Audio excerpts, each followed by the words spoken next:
आज हमारी आदतें हो गई हैं कि हम रोजाना आधा घंटे अखबार तो पढ़ते हैं सुबह को, लेकिन कुरान नहीं पढ़ते। एक जमाना वो था कि सुबह सुबह मुसलमानों के घरों से कुरान की तिलावत की आवाज आती थी। आज मुसलमानों के घरों से गानों की आवाज आती है, गालियों की आवाज आती है, फिल्मी ड्रामों की आवाज आती है। इसलिए लोगों कुरान से रिश्ता मजबूत करो, कुरान खुद भी पढ़ो, अपने बच्चों को भी पढ़ाओ। और एक बात मुझे बड़ी अच्छी याद आ रही है, आप में से बहुत सारे लोग वो होंगे जो जिन्हें गरीबी की शिकायत होगी कि हजरत हम कमाते तो बहुत हैं लेकिन घर में बरकत नहीं होती। एक सहाबी अल्लाह के नबी की बारगाह में हाजिर हुए, अर्ज करते हैं या रसूल अल्लाह, हमें गरीबी ने घेर लिया है, गरीबी ने घेर लिया है। अल्लाह के नबी फरमाते जाओ मेरे सहाबी सब्र करो। वो सहाबी कुछ दिन के बाद फिर हाजिर हो गए, अर्ज करते हैं या रसूल अल्लाह, सब्र का पैमाना लबरेज हो गया है। या रसूल अल्लाह, बच्चे परेशान हैं, औरतें परेशान हैं, घर के सारे लोग परेशान हैं। या रसूल अल्लाह, कई दिन से घर में चूल्हा नहीं जला है। या रसूल अल्लाह, कुछ हल फरमा दे। तो मेरे नबी फरमाते हैं, ए मेरे सहाबी, अगर यही हाल है तो एक काम किया करो, जब शाम को घर आया करो तो एक बार सलाम कर लिया करो और 3 बार कुल हुवल्लाह शरीफ पढ़ लिया करो, अल्लाह तेरी गरीबी को खत्म फरमा देगा। वाह वाह वाह वाह वाह, जिंदाबाद जिंदाबाद।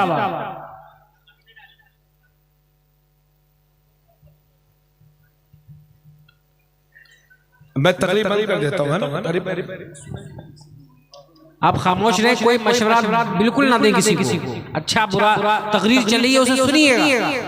जिस जात को बुलाया है कोई मामूली जात आपके रूबरू है क्या? न जाने अदब आपके अंदर से कहाँ चला गया। आप तकरीर सुनिए, हजरत की ज़ियारत कीजिए। बड़े बड़े नेता गाड़ियों से लाइन इसी वजह से मेरे नबी ने इरशाद फरमाया, मुसलमानों जब रात को सोया करो तो तिहाई कुरान पढ़ के सोया करो। कितना? तिहाई। कुरान में 30 पारे हैं, 10, 20, 30, 3 हिस्से, 10, 20, 30। तिहाई कुरान का मतलब हो गया 10 पारे। तो मेरे नबी ने, ये बुखारी शरीफ की हदीस है जिसका मफहूम मैं आपके सामने पेश कर रहा हूं। अल्लाह के नबी ने फरमाया, मेरे सहाबा जब रात को सोया करो तो तिहाई कुरान पढ़ के सोया करो।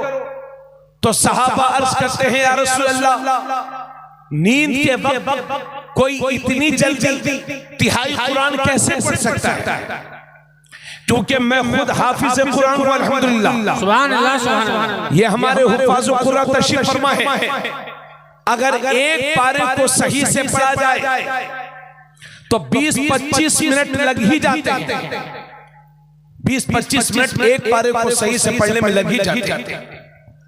कोई माई कल्लाल दुनिया में ऐसा फायदा ही नहीं हुआ है जो 5 मिनट में एक कुरान का एक पारा पढ़ दे। अल्लाह अल्लाह अल्लाह। हम चैलेंज करते हैं दुनिया को, दिखाए कोई 1 मिनट में 5 मिनट में कुरान का पारा पढ़ करके। मगर अल्लाह जाने क्या हो गया है हमारी इस कौम को कि रमजान शरीफ में ऐसा हाफिज तलाशते हैं कि जो 40 मिनट में 10 पारे खत्म कर दे और 20 रकअत तरावी भी खत्म। 40 मिनट में 10 पारे और 20 रकअत पूरी। अल्लाह अल्लाह। या लमून तालमून। ऐसा लगता है हाफिज साहब की फ्लाइट है लखनऊ से, इन्हें एयरपोर्ट जाना है। अब मैं धीरे धीरे आपके सामने तकरीर कर रहा हूं, आपको बात समझ में आ रही है। अगर मैं रफ्तार से बोलूंगा तो आप कहेंगे हजरत रहने दो, क्योंकि वो तकरीर क्या है जो समझ में ना आए, तो वो कुरान की तिलावत क्या है जो समझ में ना आए। और मेरी ये कौम इतनी सीधी है कि बजाय ऐसे हाफिज को टोकने के सुबह को कहते हैं, अरे साहब हमारे यहाँ हाफिज साहब क्या आए हैं, बिल्कुल एरोप्लेन आए हैं, राजधानी एक्सप्रेस। इस तरह से कुरान की तिलावत होती है तरावियों में। अगर आपके गांव में भी इस तरह से कोई हाफिज कुरान तरावी पढ़ाने की कोशिश कर रहा है तो वो तरावी नहीं पढ़ा रहा है बल्कि कुरान की तौहीन कर रहा है। हक है कुरान के साथ कलीम भाई हमारी जमात के मायनास खतीब और इस इलाके में मसला के आला हजरत के झंडे गाड़ने वाले और माशाअल्लाह गांव-गांव जा करके दीन और सुन्नत की खिदमत करने वाले हजरत अल्लामा मौलाना कलीमुल कादरी साहब तशरीफ रखते हैं। अल्लाह ताला सलामत रखे। हजरत इजाजत है? इसलिए तरावी में अगर कोई इस तरह की हरकत करे तो आप कहिए हाफिज साहब अगर साफ साफ पढ़ा सकते हो तो पढ़ाएं, वरना हमें इस तरह की तरावी की कोई जरूरत नहीं है। इसी वजह से उलमा फरमाते हैं कि बहुत सारे लोग वो हैं कि जो कुरान तो पढ़ते हैं मगर अल्लाह का कुरान उन लोगों पर लानतें भेजता है। अल्लाह अल्हम्दुलिल्लाह मैं खुद हाफिज कुरान हूं। अगर एक पारे को सही पढ़ा जाए तो 20 से 25 मिनट लग ही जाते हैं, तो तिहाई कुरान का मतलब हो गया 10 पारे। तो अगर कुरान के 10 पारे कोई सही से पढ़ेगा तो 2.5 से 3 घंटे लग ही जाएंगे। अब अल्लाह के नबी फरमाते हैं जब रात को सो तो तिहाई कुरान पढ़ के सोया करो। तो सहाबा अर्ज करते या रसूल अल्लाह इतनी जल्दी नींद के वक्त नींद का नशा होता है, तिहाई कुरान पढ़ना कैसे मुमकिन है? कैसे तिहाई कुरान पढ़ा जा सकता है?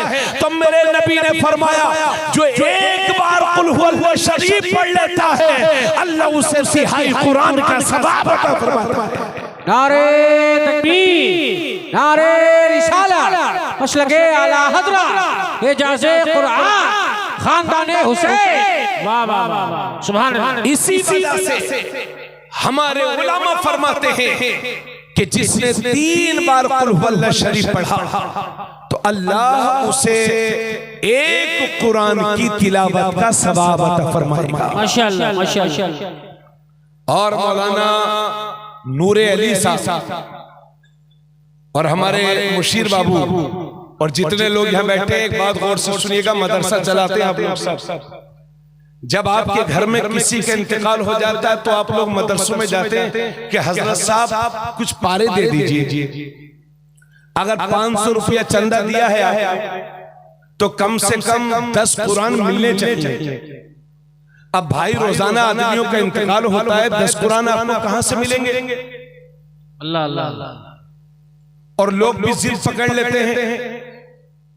एक जगह मुझे पता चला कि एक मदरसे वालों ने 400 कुरान दे दिए। अल्लाह अल्लाह। हमें तो अल्लाह ने अकल भी दी है कि नहीं? जी जी। 400 कुरान पढ़ने में कितना वक्त लगता है? और हुजूर मेरे पास ये 10 साल पहले की बात है जब मैं नए पढ़ के फारिग होता मौकलीम साहब, तो बंबई से एक औरत का मेरे पास फोन आया। वो खातून थी, ज़ईफ़ा थी, मुझसे कहने लगी बेटे हमारी बेटी के ससुर का इंतकाल हो गया है तो हमें कुछ कुरान शरीफ चाहिए पढ़े हुए। तो मैंने कहा ठीक है कोशिश करूंगा। 15-20 दिन कोशिश की मैंने, मुझे 10-12 कुरान जो याद आ रहा है मुझे वो मिल गए। उसके बाद उनका फोन आया, कहने लगे हाँ बेटे कितने कुरान दे रहे हो आप? तो हमने कहा खाला 12 कुरान शरीफ हो गया है। तो हमसे कहते हैं हाय बेटा बताओ 12 कुरान में क्या होने वाला है? अल्लाह अल्लाह।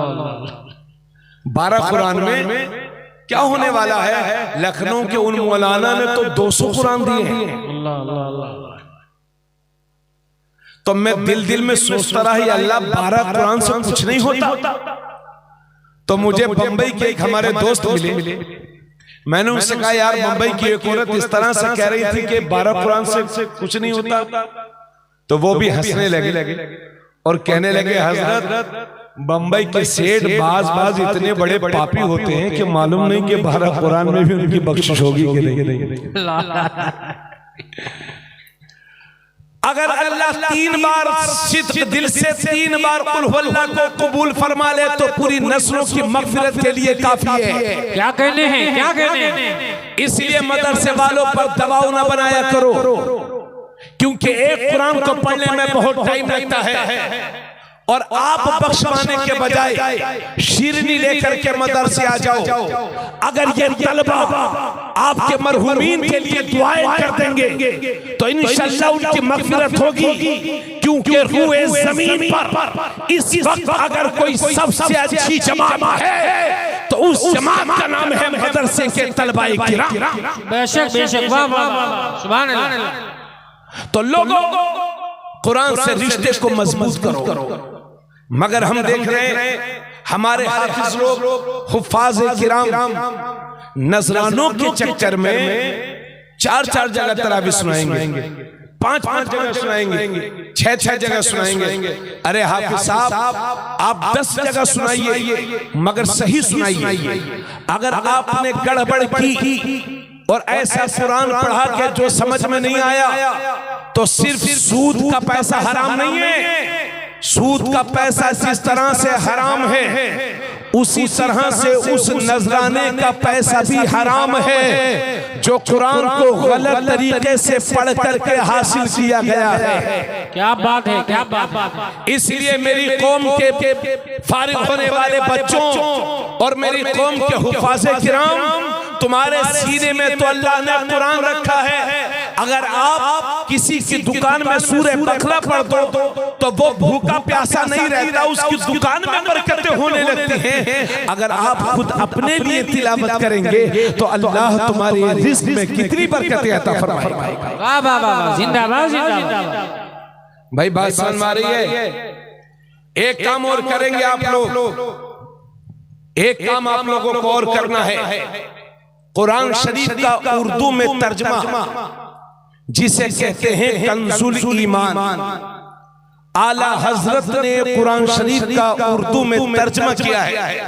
हजरत बैठे हुए हैं, सारे उर्दू के तर्जमों में जो सबसे बेहतरीन तर्जमा है वो आला हजरत अज़ीमुल बरकत अश-शाह इमाम अहमद रज़ा खान का किया हुआ तर्जमा है। बेशक, सुभान अल्लाह। जिसे कहते हैं कंजुल ईमान, यानी ईमान का खजाना। सुभान अल्लाह।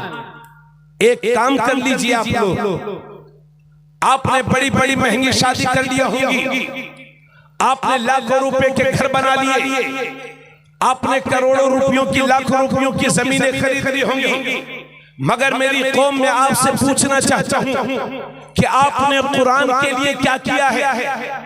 इसलिए एक काम करो, 500 रुपये का एक कंजुल ईमान हदिया हो जाता है, यानी 500 रुपये का एक कंजुल ईमान 500-600 रुपये का मिल जाता है। 10 कंजुल ईमान का आप हदिया कराइए, 5000 रुपये आपके खर्च होंगे। और जब कभी भी आपके रिश्तेदारों में, आपके मोहल्ले में, आपके खानदान में, आपके पड़ोसियों में अगर किसी के यहाँ शादी हो या लड़का या लड़की का जन्मदिन हो तो मिठाई के डब्बे और जोड़े ले जाने के बजाय कंजुल ईमान ले जाइए और कहिए हमारी तरफ से हमारी बेटी के लिए ये तोहफा है, कबूल फरमा लीजिए। इस तरह से 10 कुरान हमारी वजह से घरों में पहुंच जाएंगे। हम तो कब्र में चले जाएंगे, मगर जब तक ये कुरान पढ़ा जाता रहेगा अल्लाह इसका सवाब हमारी रूहों को अता फरमाएगा। नारे तकबीर, नारे रिसालत, मसलके आला हज़रत, अज़मते कुरान, खानदाने हुसैन। वाह वाह वाह, सुभान अल्लाह, सुभान अल्लाह। करेंगे आप लोग ये काम?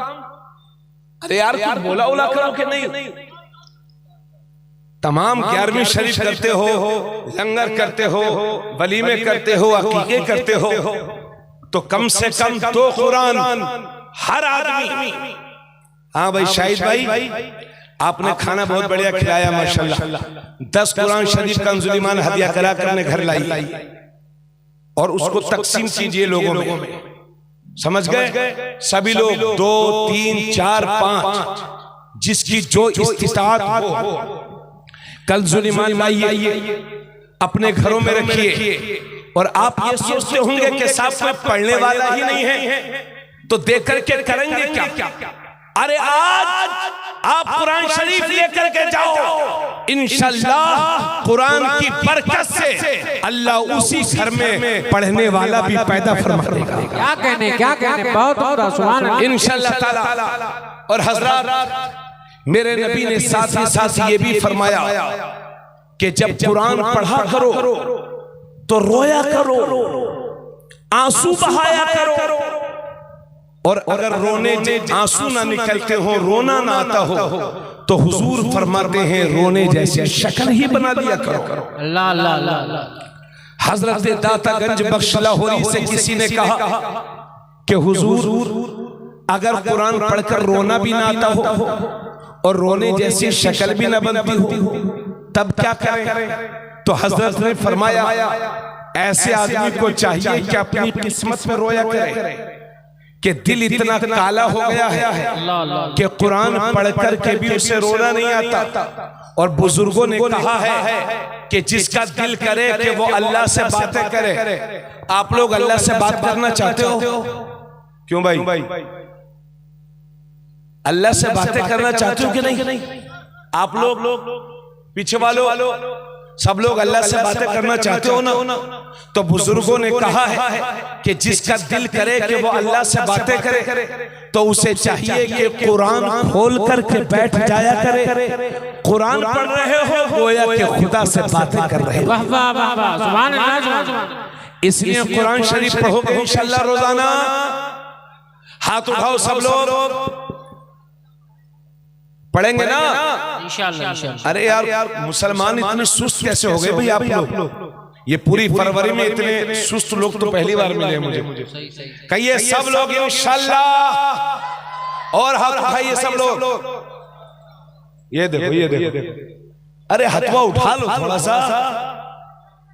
ना ही पढ़ना चाहोगे तो अल्लाह रब्बुल इज्जत तौफीक देगा पढ़ने की। जी सब लोग हाथ उठाओ। माँ बहनें हाथ नहीं उठाएंगी, वो दिल ही में कहेंगी। कहिए इंशाअल्लाह अपने घरों में कुरान की तिलावत का एहतमाम करेंगे इंशाअल्लाह। अल्लाह ताला आप सबको सलामत रखे। थोड़ी सी तकरीर और करना चाहता हूँ, इजाजत है आप लोगों की? हजरत तो नबी करीम सल्लल्लाहु अलैहि वसल्लम ने फरमाया कि जब कुरान पढ़ा करो तो आंसू बहाया करो, रोया करो। इसलिए कुरान पढ़ने की आदतें डालो, कुरान से रिश्ते को मजबूत करो। और अभी 2 साल पहले 3 साल पहले हॉलैंड में, जर्मन में और दुनिया के कुछ मुल्कों में कुरान करीम को जलाया गया है। मालूम है ना आपको?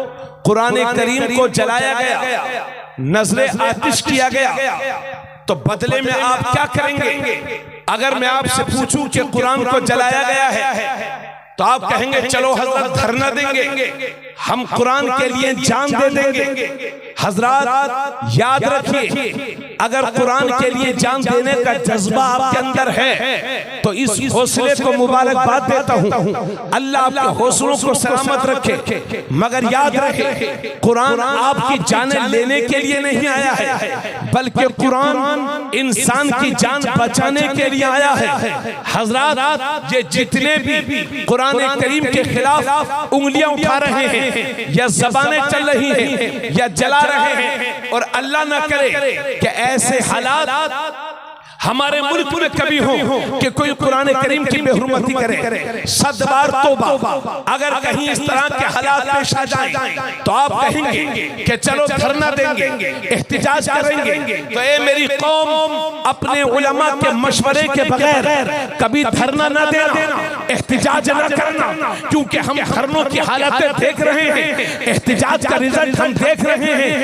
एक बात तय कर लो, और अब हमारा अगला कदम ये होगा कि कुरान के खिलाफ अगर कोई एक जबान चलेगी, कुरान के खिलाफ कोई एक उंगली उठेगी, तो ये तय कर लो कि कुरान के खिलाफ अगर कोई एक जबान चलेगी तो हम बदले में 100 जबानें कुरान पढ़ने वाली तैयार कर देंगे। सुभान अल्लाह सुभान अल्लाह, वाह वाह वाह। अगर कहीं एक कुरान को जब जाए कोई तो बदले में 100 हाफिज कुरान तैयार कर दो। माशाअल्लाह माशाअल्लाह। बोलो भाई जोर से सुभान अल्लाह। मदरसा गौसिया ने 2 हाफिज कुरान अल्हम्दुलिल्लाह फारिग किए, 2 हाफिज। और इंशाअल्लाह वो दिन भी आएगा कि एक साल में 10 हाफिज कुरान इंशाअल्लाह इस मदरसे से फारिग होंगे। मैं मुशीर भाई और इनके तमाम दोस्तों को मुबारकबाद पेश करता हूं। और याद रहे आप हाफिज कुरान की इज्जत भी करें, क्योंकि नबी फरमाते हैं हाफिज कुरान अल्लाह का दोस्त होता है। तो जिसने हाफिज कुरान से दोस्ती की उसने गोया अल्लाह से दोस्ती की, और जिसने अल्लाह से दोस्ती की समझे वो शख्स जन्नती हो जाया करता है। इसलिए हाफिज कुरान की इज्जत किया करो। आप लोग तो अगर इमाम साहब तकरीर करें मस्जिद में और कह दें कि जो बैंड बाजा बजाएगा शादी में उसका हम निकाह नहीं पढ़ाएंगे, अगर इमाम साहब हिम्मत करें तो हमारी कौम ही के बिगड़े हुए सेठ अमीर जिनके दिमाग पागल हो चुके होते हैं वो कहते हैं अरे ये 5000 मौलवी हमें सिखाएगा ये मौलवी। और इस मौलवी से कह देना कि आज कल तक हमारी बस्ती खाली कर दे। ये है हमारी कौम का सुलूक, हमारी कौम के गरीबों के इमामों के साथ, मदरसे के मुदर्रिसीन के साथ 5-5 हजार, 6-6 हजार, 7-7 हजार तनख्वाहों में अपने घर बार को छोड़ करके तुम्हारे बच्चों को कलमा सिखा रहे हैं, तुम्हारे बच्चों को कुरान शरीफ पढ़ा रहे हैं। अगर इसी मजमे में कितने लोग वो होंगे कि उन्हें 6000 रुपए की नौकरी दी जाए तो मियां शायद के 2-4 लोग तैयार हो जाएं। मगर मेरी कौम के ये उलमा अपने बीवी बच्चों को छोड़ करके दूर दराज सफर तय करके मस्जिदों को क्यों आबाद करते हैं? अगर एक जगह छूटती है तो दूसरी जगह तलाश करते हैं, अगर दूसरी जगह छूटती है तो तीसरी तलाश करते हैं। 25 साल पढ़ाते हुए हो गए और 15-20 जगह बदल गई, मगर फिर भी मस्जिद तलाश रहे हैं, फिर भी मदरसा तलाश रहे हैं। उसकी वजह जानते हो क्यों? ऐसा क्यों है? वजह उसकी ये है कि जब ये हमारे बच्चे मदरसे में पढ़ते थे तो इन्होंने आका की वो हदीस सुन ली थी। मेरे नबी ने फरमाया था खैरुकुम मन तअल्लमल कुरान व अल्लमा। ए लोगों, तुम में से सबसे बेहतरीन इंसान वो है जो खुद कुरान पढ़े और दूसरों को पढ़ाए, जो खुद कुरान सीखे और दूसरों को सिखाए। नारे तकबीर, नारे रिसालत, मसलके आला हज़रत फैज़ाने कुरान औलादे इमाम हुसैन मुफ्ती तबरेज़ आलम साहब क़िबला रामपुरी। वाह वाह वाह। मैं मास्टर साहब की औलाद हूं। मेरे वालिद साहब मास्टर साहब थे, साहब गवर्नमेंटी नौकरी करते थे, पोस्टमैन थे वो। मेरे वालिद पोस्टमैन होने के बावजूद हम दोनों भाइयों को हाफिज कुरान आलिम दीन बनाया। सुभान अल्लाह सुभान अल्लाह। आज इसी मजमे में ये नियत करके उठो कि इंशाअल्लाह अल्लाह पाक जो हमें बच्चे देगा, लड़के देगा, उनमें एक न एक को जरूर आलिम दीन या हाफिज कुरान बनाएंगे। क्या बात है, वाह वाह। अरे बोलो भाई, हिम्मत कर रहे हो कि नहीं? या खाली नारे सुन के नारे पे नारे और नारे तकबीर मौला अली का दामन और गौसे आजम का दामन नहीं छोड़ेंगे, नहीं छोड़ेंगे। साहब कौन छोड़ता? मगर पकड़ लो सही से तब ना। अब जरा मेरी बातों को सुनिए। नबी करीम सल्लल्लाहु अलैहि वसल्लम ने फरमाया मन तमस्सका बिसुन्नती इंदा फसादी उम्मती फलहु अज्रु मिअती शहीद। मेरे नबी ने फरमाया जिसने मेरी उम्मत के फसाद के वक्त, मेरी उम्मत के बिगाड़ के वक्त मेरी किसी सुन्नत पर अमल किया तो अल्लाह उसे 100 शहीदों का सवाब अता फरमाएगा। माशाअल्लाह माशाअल्लाह। कितने शहीदों का? 100। हुजूर मैं एक बात इन लोगों से कहना चाहता हूं, सुन्नतें तो बहुत हैं हुजूर की, मगर आज के दौर में सबसे मजलूम सुन्नत ये दाढ़ी। क्या बात है, क्या बात है। 5000 तनख्वाह चंदा मांगो दे देंगे, दावत के यार हमारी दावत कर दो खिला देंगे, लेकिन कहो चेहरे पर दाढ़ी रख लो। तो कहते हैं अरे हजरत साहब अभी हमारी उम्र ही क्या हुई जी। दाढ़ी तमाम नबियों की सुन्नत है, जोर से बोलो सुभान अल्लाह। सुभान अल्लाह। तमाम रसूलों की सुन्नत है। औरतों की दाढ़ी नहीं होती है साहब, मर्दों की दाढ़ी होती है। अल्लाह अल्लाह। अल्लाह ने मर्दों को दाढ़ी दी है, इसलिए दाढ़ी छिलाने वाला मेरे रसूल की नाफरमानी कर रहा है। हिम्मत से काम लो, चेहरों पर दाढ़ियां सजाओ। ये हमारे देखिए वो बच्चा माशाल्लाह, कितने नौजवान लड़के बुजुर्ग हमारे, और बाज लोग बुरा मत मानिएगा, उम्र 70 साल हो गई, 60 साल हो गई, मगर बस दाढ़ी जितनी थी इतनी है। अल्लाह अल्लाह। वो भी बच्चों के कहने की वजह से। इतनी दाढ़ी रखो चाहे बिल्कुल खत्म कराओ, हराम है हराम। एक मुश्त दाढ़ी मेरे नबी की सुन्नत है, माशाअल्लाह माशाअल्लाह। अपने चेहरों पर सजाओ। आज के दौर में सबसे मजलूम सुन्नत है दाढ़ी। क्यों? क्योंकि अगर किसी ने दाढ़ी रख ली तो सबसे पहले उसकी मां कहती है अरे बेटे अभी तेरी उम्र थोड़ी हुई है। बीवी कुछ कहती है तो शोहर डांट लेता है, वो बेचारी मान जाती है। और जब इसने दाढ़ी रख ली तो पड़ोसी कहते हैं मुल्ला बन गया है, मुल्ला लगता है किसी मजार की गद्दी को घेरेगा। अल्लाह अल्लाह। पड़ोसी रिश्तेदार कह रहे हैं मुल्ला बन रहा है, लगता किसी मदरसे का घोटाला करेगा। हमें जब आप खुद और हम खुद अपने नबी की सुन्नत का मजाक उड़ाएंगे तो हमारा ये हश्र नहीं होगा तो और क्या होगा। अरे वाह वाह वाह। जब हम खुद अपने नबी की सुन्नत का मजाक उड़ाएंगे, और अगर आप दाढ़ी इस वजह से नहीं रखते कि लोग आपको आतंकवादी कहेंगे कि साहब दाढ़ी वाला आतंकवाद होता है, तब तो आप उनकी सहायता कर रहे हैं, आप उनकी मदद कर रहे हैं। वो कह रहे हैं साहब दाढ़ी वाला आतंकवाद होता, आप छिला रहे हैं, तो वो उनकी तो मदद हो गई। याद रहे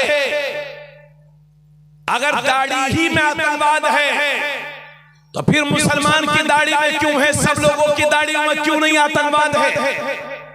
असल में दाढ़ी में आतंकवाद नहीं है, लोगों की खोपड़ियों में आतंकवाद घुसा हुआ है। इस आतंकवाद का सीना सिपर हो करके हमें मुकाबला करना है और अपने चेहरे पर हुजूर की सुन्नत को सजा के कुफ्र को चढ़ाना भी है, शिकस्त भी देना, जलील भी कर देना।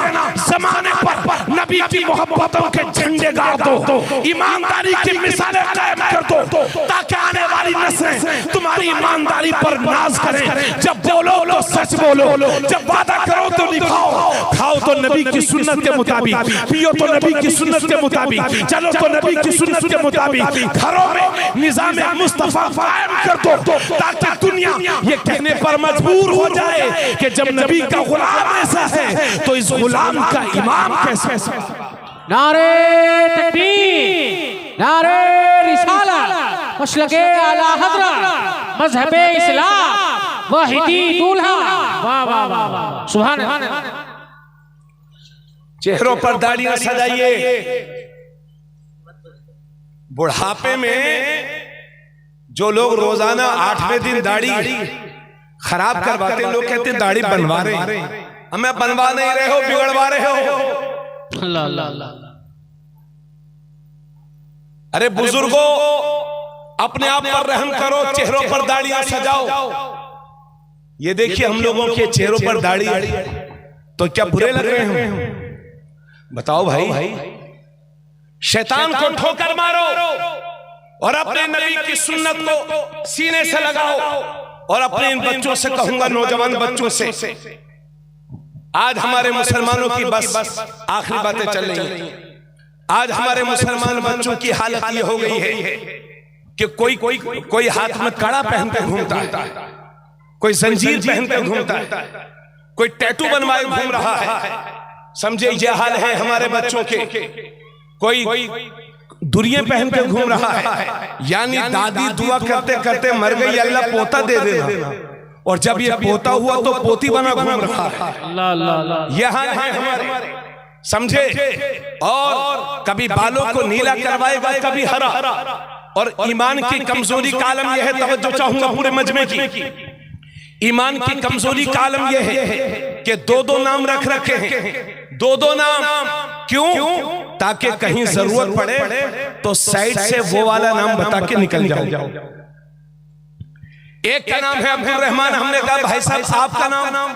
बोले हजरत लोग मुझे प्यार से पप्पू कहते हैं। एक साहब का नाम है अहमद, हमने कहा भाई साहब आपका नाम? हजरत लोग मुझे प्यार से राजू कहते हैं। एक साहब का नाम है अली, हमने कहा भाई साहब आपका नाम? हजरत लोग मुझे शानू कहते हैं। एक साहब का नाम है हसन, हमने कहा भाई साहब आपका नाम? हजरत लोग मुझे प्यार से गुड्डू कहते हैं।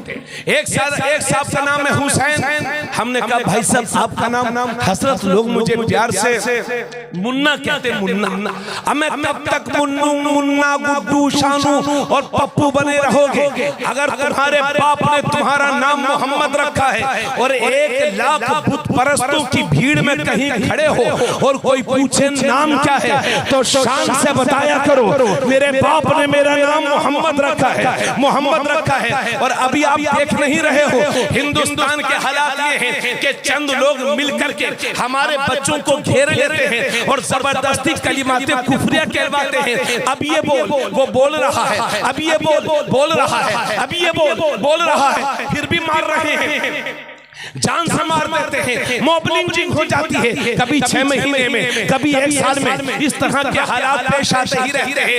ए मेरी कौम के जिम्मेदारों, अपने बच्चों को ये नसीहत किया करो कि बेटे चाहे जितनी भी बड़ी कुर्बानी देनी पड़ जाए मगर अपने ईमान का सौदा कभी न करना, इसलिए कि घर टूट जाएगा दोबारा बना लोगे, मोटरसाइकिल खराब हो जाएगी दोबारा खरीद लोगे, लेकिन ईमान हाथ से जाए हो गया तो कुफ्र की जिंदगी, जिल्लत की जिंदगी है। इसलिए अपने बच्चों को यह नसीहत किया करो कि बेटे जिंदगी की आखिरी सांस तक कलिमाते कुफरिया जबान से न लाना, अपने ईमान का सौदा न करना। अल्लाह आपके हालात को बेहतर फरमाए, अल्लाह मुझे बुरे हालात से बचाए, अल्लाह आपकी जानो माल की हिफाजत फरमाए, मेरी भी जानो माल की हिफाजत फरमाए। मगर कोई पता नहीं कि कब किसके साथ क्या हो जाए, इसलिए अर्ज कर रहा हूं कि अगर जिंदगी में ऐसे हालात कभी पेश आ भी जाए तो खुदा का वास्ता देकर के कहता हूं कि जिंदगी की आखिरी सांस तक कलिमाते कुफरिया ज़बान पर न लाना और ला इलाहा इल्लल्लाह बोलते रहना, क्योंकि अगर मौत का वक्त नहीं आया है तो कोई मार नहीं सकता और मौत का वक्त आ गया है तो कोई बचा नहीं सकता, मगर जिंदगी की आखिरी सांस तक ला इलाहा इल्लल्लाह बोलते रहना, क्योंकि इसी हालत में अगर मर भी जाओगे तो शहीद कहलाओगे और बच जाओगे तो गाजी कहलाओगे।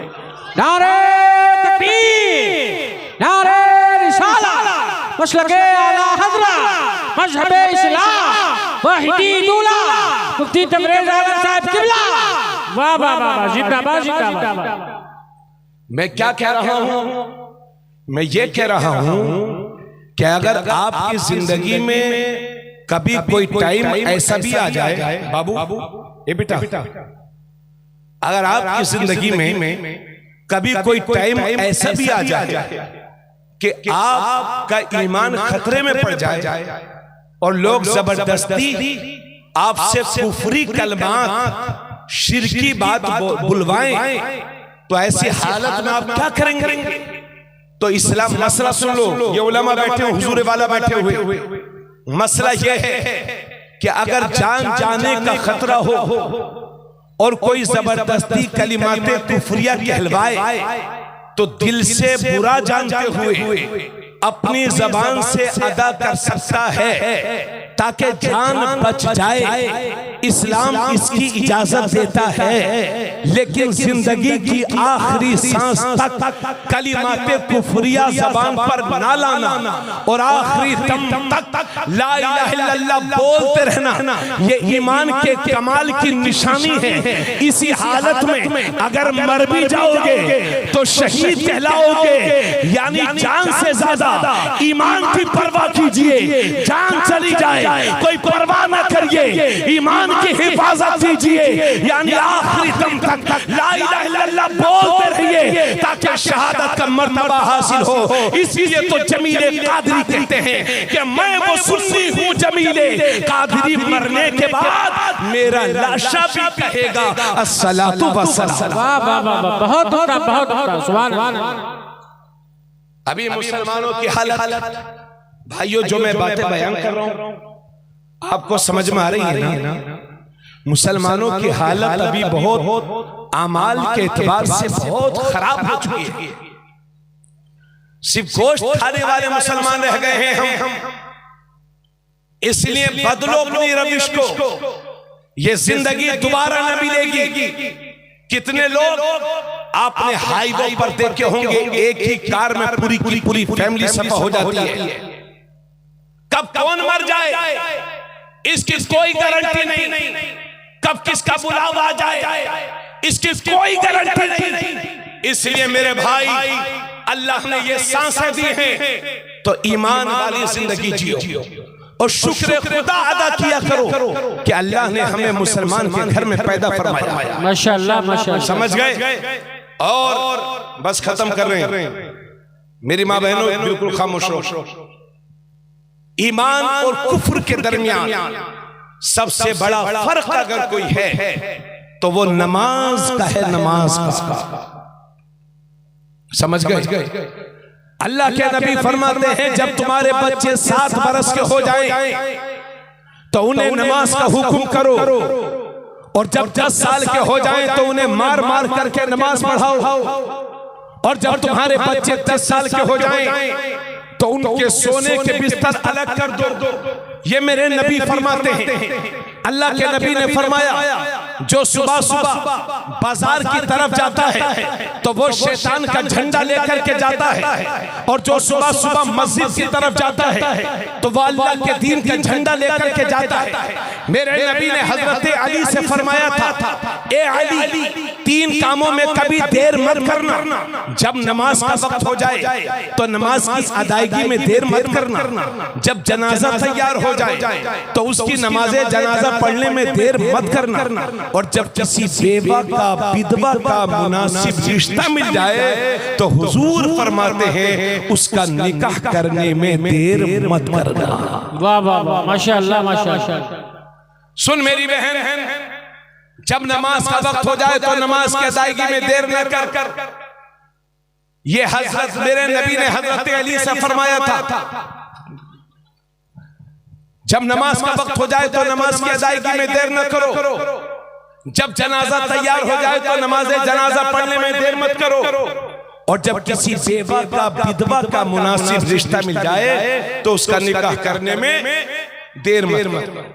मगर हमारे ईमान इतने कमजोर हो गए हैं, अगर किसी औरत के शोहर का इंतकाल हो गया तो कहते हैं ये जो बेवा है, विधवा है, ये मनहूस है, मनहूस। ऐ चुप यार, तुहार अब्बा से हम कह रहे हैं कि इस बच्चे को मदरसा ज़रू में लाके भेज दे हमारे पास, फिर मौलाना बनाएंगे इनको। जी जी, मौलाना बनो बेटे, मौलाना। रोजी रोटी अल्लाह ने जितनी किस्मत में लिखी है वो मिलेगी। बेशक बेशक। ईमान की जिंदगी जियो और दीन का काम करो मेरे बाबू। हाँ, आप सबसे गुजारिश है। तो अगर किसी के शोहर का इंतकाल हो गया तो कहते हैं ये जो इसकी बीवी है ये मनहूस है। अरे भाई, मरने वाला मर गया तो अगर मरना ही मनहूसियत की अलामत है तो जो मरा है वो मनहूस होना चाहिए, जो बची है वो क्यों मनहूस हो गई? अल्लाह अल्लाह अल्लाह। माज़अल्लाह। और जब जिसका वक्त आ गया है तो क्या कोई उसे रोक लेगा? बोलो भाई, उसे कोई रोक सकता है मरने से? नहीं रोक सकता ना। मेरे नबी ने जो पहला निकाह किया वो मक्के की किसी कुंवारी लड़की से नहीं किया था। 25 साल के हैं मेरे नबी, और मेरे नबी ने जो पहला निकाह किया वो हजरत खदीजतुल कुबरा से, जो एक शोहर से बेवा नहीं बल्कि 2-2 शोहरों से बेवा थी, हजरत खदीजा। आज लोग कहते हैं नारी को सम्मान दो, औरतों को इज्जत दो, बेटी पढ़ाओ, बेटी बचाओ, नारी को सम्मान दो। ये आज नारा लगता है अपने मुल्क में, लेकिन याद रख मेरी बहन, अगर कायनात में सबसे ज्यादा तुझे किसी ने सम्मान दिया है तो वो हमारे मदीने वाले आका की ज़ात पाक। सुभान अल्लाह, वाह वाह वाह वाह, सुभान अल्लाह। आप लोगों के अंदर भी तो ये आदतें आ गई हैं, अगर आप मोटरसाइकिल से कहीं जा रहे हैं और अगर बिल्ली सामने से गुजर गई तो मियां वहीं खड़े हैं ताकि कोई दूसरा आदमी पहले आए, वो निकल जाए, हम बाद में जाएंगे, बिल्ली गुजर गई। अब ये ईमान की कमजोरी है। जिस कौम के पास बिस्मिल्लाह जैसा हथियार हो, वाह वाह वाह वाह, उस कौम को किस चीज की फिक्र? जब भी परेशानियां देखिए बिस्मिल्लाह पढ़िए, मैदान में कामयाब हो जाओगे माशाअल्लाह माशाअल्लाह। हमें छोटी सी बिल्ली जा रही है तो इतने बड़े आदमी को जाने में क्या परेशानी है? तुम बिल्लियों से डरने वाले कौम हो। मगर ना जो पड़ोसी से सुन लिया है वही करेंगे। अल्लाह अल्लाह। बहुत सारे लोग फोन करते हैं, हजरत वो लड़की की शादी करनी है, जरा अच्छा सा दिन बताइए तारीख देख के। अरे वाह, कई तारीखें हमने बताई। बोले हजरत देख लीजिए सही से अच्छा सा दिन बताइए। अब मैं अगर तेरा माल और तेरा पैसा हलाल का है तो सब दिन अच्छे हैं, क्या बात है। और अगर पैसा हराम का है तो तेरे लिए हर दिन खराब है। वाह वाह वाह वाह, सारे दिन अल्लाह के बनाए हैं। बेशक बेशक। नमाज पढ़ी नहीं है, रोजे रखे नहीं है, पैसा हलाल हराम पता नहीं है, बस अच्छा दिन बता दो। अच्छा दिन तो जब आएगा ना जब आपकी नीयत अच्छी होंगी। याद रखिए हर दिन अच्छा होता है, अलबत्ता जुमे के दिन के बारे में हदीस में आया है कि जुमे का दिन सारे दिनों का सरदार है और ईद का दिन है माशाअल्लाह। मगर जुमे के दिन आप लोग शादी क्यों नहीं करते? उससे अच्छा दिन कौन सा होता है कि अरे यार वो जुमा पढ़ते उस दिन मजा नहीं आएगा। अल्लाह के नबी ने फरमाया जुमेरात के दिन में और शनीचर के दिन में अल्लाह ने बरकत रखी है। अल्लाह अल्लाह। तो हर दिन अच्छा है और सबसे अच्छा दिन जुमे का है। जुमे के दिन शादियां करो अगर अच्छा ही दिन चाहिए तो। और ये हजरात बैठे एक नुस्खा बता दे रहा हूं, मुसलमान बर्बाद हो चुका है इन चक्करों में। नबी फरमाते हैं आलिनु हाज़ा निकाह वजअलूहु फिल मसाजिद। नबी फरमाते हैं निकाह करो तो ऐलान करके करो और निकाह मस्जिदों में मुनक्किद किया करो। समझ गए? हालांकि मैं यहां पर हाजिर हूं, मेरा खुद का निकाह भी मस्जिद में नहीं हुआ और शायद यहां किसी का निकाह मस्जिद में हुआ होगा। हुजूर वाला की तो शान अलग है, ये तो जहां बैठ जाए वहीं वो जमीन ही खैर बरकत वाली है। वाह वाह वाह। आप में से शायद किसी का निकाह मस्जिद में हुआ हो। और ये भी पहले मसला सुन लो, निकाह के शराइत पा लिए जाएं तो कहीं भी निकाह हो सकता है। चाहे यहां करा लो, चाहे 1 लाख रुपए के होटल लेकर करा लो, चाहे दिल्ली करा लो, चाहे मुंबई, चाहे नागपुर, चाहे बहराइच, चाहे मेहपुरवा। शराइत पा लिए जाएं, हर निकाह हर जगह निकाह हो जाएगा। मगर आपके नबी मेरे नबी फरमाते हैं निकाह को मस्जिदों में मुनक्किद करो, क्योंकि जब निकाह मस्जिद में होगा तो उसके 3 फायदे होंगे। सबसे बड़ा फायदा यह है कि निकाह अक्सर लोगों का जिंदगी में एक बार होता है, बार बार नहीं। तो नबी फरमाते हैं इस निकाह को मस्जिद में मुनक्किद करो, क्योंकि जब निकाह मस्जिद में होगा तो तुम्हारे निकाह में कोई नापाक शामिल नहीं होगा, सिर्फ पाक लोग शामिल होंगे। अरे क्या कहते हैं, वाह वाह। अरे जोर से बोल दो सुभान अल्लाह। और दूसरी बात यह है कि निकाह के बाद जो पटाखे फोड़े जाते हैं वो नहीं फूटेंगे। और तीसरी बात यह है, हदीस शरीफ में लिखा है कि निकाह के बाद जब दुआ होती है, यानी इमाम मोहतरम या काज़ी इस्लाम या आलिम दीन जब निकाह पढ़ा करके दुआ करते हैं तो हदीस में लिखा है कि मुसलमान जब मस्जिद में दुआ करता है तो अल्लाह के फरिश्ते भी मुसलमानों की दुआओं के साथ आमीन कहा करते हैं। वाह वाह वाह। इसलिए आज आज की इस मजलिस में मैं हुजूर सैयद शाह हुसैन मियां किबला को गवाह बना करके अज़्म मुसम्मम करता हूँ कि मेरी खानदान में जहाँ तक मेरी चलेगी और अपने बच्चों के निकाह इंशाअल्लाह मस्जिद में करवाऊंगा, और चाहे जहेज दूं या ना दूं, लेकिन मेरी जायदाद में शरीयत ने जो मेरी बेटियों का हक मुकर्रर कर रखा है इंशाअल्लाह वो जरूर दिया जाएगा। नारे तकबीर, नारे रिसालत, मसलके आला हज़रत, शरीयते मुस्तफा, सुन्नते रसूल, खानदाने रसूल। वाह वाह वाह, सुभान अल्लाह। 200 बाराती जा रहे हैं, 300, 250, 150, 100 और कहते हैं साहब बारात की इज्जत का ख्याल रखना, बेइज्जती ना होने पाए। तो क्या सारी इज्जतें मुसलमानों बारातों में रह गई हैं क्या? यानी कम खाने को मिले तो बेइज्जती हो गई, ज्यादा खाने को मिल जाए तो इज्जत हो गई। बस तुम्हारी सारी इज्जतें खानों में। वलिल्लाहिल इज्जतु वली रसूलिही वलिल मोमिनीन, इज्जत अल्लाह के लिए है, इज्जत रसूलुल्लाह के लिए है, और इज्जत हर कलमा पढ़ने वाले मुसलमान के लिए। वाह वाह वाह वाह वाह। आप तो हमेशा से इज्जत वाले हो, इसलिए इस बनावटी इज्जत के चक्कर में न। अब मैं 2 बातें अपनी बहनों से कह लूं, उसके बाद माइक हजरत के हाथ में। ये इतना बड़ा मजमा यहां से वहां तक है, और बहराइच के मुसलमानों से मुझे बहुत शिकायत है, बहुत शिकायत है। गाजी सरकार का मेला लगता है, जेठ का मेला, और कौन से मेले लगते हैं मौकलिम साहब? उर्स, रजबी शरीफ और जेठ का मेला। मियां कोई गांव ऐसा नहीं है कि जहां से ट्राली भर भर के औरतें न जाती जी, और मियां रोक रहे हैं तो मियां की चल कब रही है, जाना ही जाना है। और तो मौलाना साहब मस्जिद में तकरीर कर रहे हैं, औरतों का मजार पर जाना हराम, और देखा तो वो भी मुल्लानी को लिए घूम रहे हैं। अरे मौली साहब, इस तबर्रुक को घर रख के आ जाते तो अच्छा होता। जब आप खुद ही अमल नहीं करोगे तो कौम क्या अमल करेगी? क्यों भाई बोलो, बताओ सब लोग। लेकिन कोई मौलाना साहब अपनी मुल्लानी को ले जाते हैं उर्स में, तो हलाल नहीं हो जाता है। मसला के आला हज़रत सुन मेरी बहन, औरतों का मजार शरीफ पर जाना नाजायज और हराम है। सुन लो, मसला के आला हज़रत की बदनामी ना कराओ। औरतों का मजार शरीफ पर जाना नाजायज और हराम। आला हजरत से किसी ने पूछा कि हुजूर क्या औरतों का मजार पर जाना जायज है कि ना जायज?